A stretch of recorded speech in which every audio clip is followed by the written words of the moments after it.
Hey everybody, this is Priya and welcome back to my channel go with law. So आज के इस video में हम बात करेंगे रेलिवेंट और इररेलिवेंट फैक्ट्स के बारे में।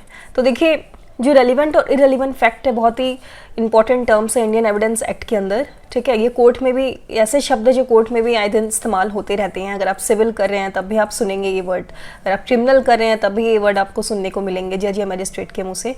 वो अक्सर कोई भी केसेस में वो कह देते हैं कि फैक्ट्स वेर नॉट रेलिवेंट, ठीक है, या फैक्ट्स आर इररेलिवेंट, जो भी है। तो कई लोगों के मन में डाउट रहता है कि ये रेलिवेंट और इररेलिवेंट है क्या। तो रेलिवेंट का मतलब हिंदी में जो शब्दावली है वो हिंदी में ये है सुसंगत, और जो इररेलिवेंट है उसका है विसंगत। ठीक है, तो ये बात ध्यान से सुनिएगा और वीडियो को स्किप करके मत जाइएगा। और चैनल पर नए हैं, अभी तक सब्सक्राइब नहीं किया है तो जल्दी से मेरे चैनल गो विथ लॉ को सब्सक्राइब करके बेल आइकन को प्रेस कर दीजिए ताकि वीडियोस के नोटिफिकेशंस आप सब तक पहुंच जाए। तो आइए हम स्टार्ट करते हैं आज का वीडियो। तो देखिए, जो रेलिवेंट फैक्ट है, रेलिवेंट फैक्ट का सिंपल सा मीनिंग होता है कनेक्टेड फैक्ट्स, या एक दूसरे से जुड़े हुए फैक्ट्स, जुड़े हुए मैटर। ठीक है, संबंधित वाद या विवाद जो भी है, संबंधित हम कह सकते हैं, संबंधित मैटर। तो ये हो गया रेलिवेंट फैक्ट। ठीक है, अभी अगर आप सेक्शन 5 देखेंगे of Indian evidence act, chapter 2 of Indian evidence act section 5, तो वो ये कहता है कि कोई भी फैक्ट कोर्ट में अगर आप प्रूफ करते हैं, कोई भी मैटर हो, तो वो रेलिवेंट होना चाहिए। फैक्ट इन इश्यू को प्रूफ करने के लिए कोर्ट में जो रेलिवेंट फैक्ट्स है वो दिए जाते हैं। अब सेक्शन 5 अगर आप पढ़ेंगे तो आपको समझ में आएगा। ठीक है, तो देखिए सेक्शन 5 में ये कहा जाता है कि कोई भी फैक्ट्स एविडेंसेस आप कोर्ट में प्रूफ करते हैं तो वो रेलिवेंट होना चाहिए।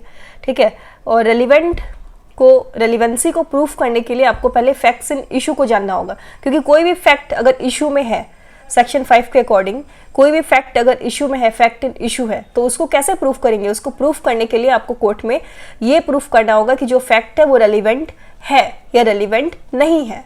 ठीक है, तो फैक्ट इन इशू का मतलब क्या होता है? देखिए, डिस्प्यूटेड मैटर, जो भी मतलब ऐसा मैटर जो कि विवादों से घिरा हुआ है, बहुत सारे सवाल है इसमें, बहुत सारे छानबीन की ज़रूरत है, ऐसा कोई फैक्ट जो कि फैक्ट इन इशू है।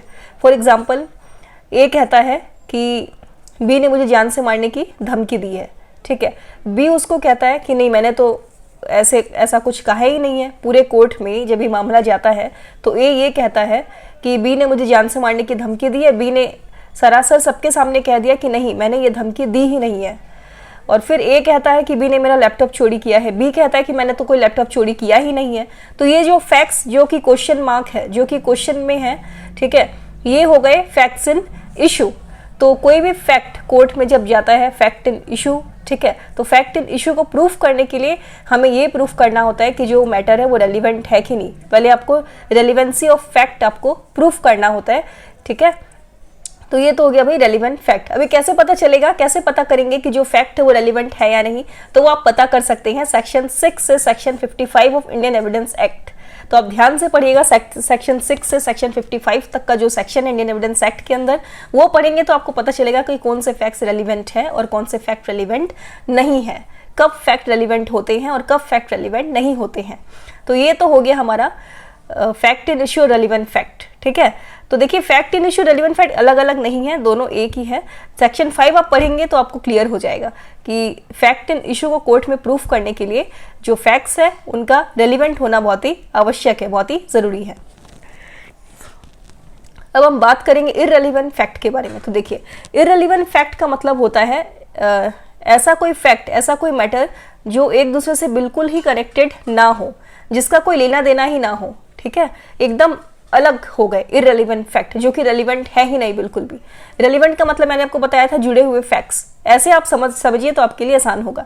रेलिवेंट फैक्ट का मतलब होता है जुड़े हुए फैक्ट, इररेलिवेंट फैक्ट का मतलब होता है क्या होगा बताइए? अगर रेलिवेंट का मतलब जुड़े हुए फैक्ट होता है तो इररेलिवेंट का मतलब क्या होगा? हाँ, सिंपल सी बात है, इररेलिवेंट फैक्ट का मतलब होगा जो फैक्ट एक दूसरे से कनेक्टेड है ही नहीं, बिल्कुल भी जुड़े हुए है ही नहीं, वो बिल्कुल विपरीत है, वो होंगे इररेलिवेंट फैक्ट्स। फॉर एग्जाम्पल, ए जाकर कोर्ट में ये कहता है कि, सबके सामने ध्यान से सुनिएगा, ए जाकर कोर्ट में ये कहता है कि जो बी है उसने मेरा लैपटॉप चुराया था। ठीक है, तो कोर्ट जब उसे कहते हैं कि ठीक है प्रूफ करो कि बी ने तुम्हारा लैपटॉप चुराया है। ठीक है, तो जब कोर्ट में ए ने कहा कि बी ने मेरा लैपटॉप चुराया है और बी ने कहा कि मैंने तो कोई लैपटॉप चुराया ही नहीं है, तो फिर जब कोर्ट ए को कहते हैं कि तुम प्रूफ करो कि बी ने तुम्हारा लैपटॉप चुराया था, तो ए कहता है कि नहीं, उसी ने चुराया होगा क्योंकि उसने पहले सी और डी का भी लैपटॉप चुराया था। तो ये हो गई बेतुकी बातें, ये हो गई इररिलेवेंट फैक्ट। सिर्फ ये कह देने से कि उसने पहले ये भी किया था तो अभी उसने यही किया होगा, तो ये डजंट मैटर, ठीक है ना। तो इस चीज को कोर्ट नहीं मानेंगे क्योंकि जो कोर्ट है वो एविडेंसेस और वो प्रूफ पर बिलीव करते हैं। तो ए को ये प्रूफ करना पड़ेगा कि जो बी है उसने मेरा लैपटॉप चुराया है। तो ये होगा इररिलेवेंट फैक्ट्स। तो रेलिवेंट फैक्ट और इररिलेवेंट फैक्ट, उम्मीद करती हूँ आप सभी को पसंद आया होगा ये वीडियो और समझ में भी आ गया होगा, उम्मीद तो यही करती हूँ।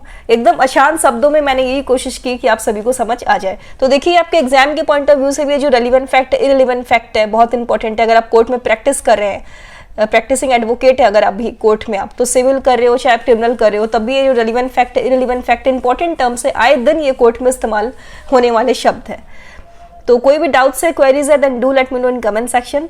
और इंडियन एविडेंस एक्ट के ऊपर मैं पहले से भी बहुत सारे वीडियोस बना चुकी हूँ, तो आप प्लीज़ जाकर डिस्क्रिप्शन को चेक करिए, वहाँ पे आपको लिंक मिल जाएगा वीडियोस के, और प्लेलिस्ट को भी ध्यान से चेक करिएगा, ठीक है। तो उम्मीद करते हैं छोटी सी जानकारी आप सभी को यूजफुल लगी होगी। For more informative videos do like, share and subscribe my channel go with law. See you guys in the next video. Bye bye, take care everyone.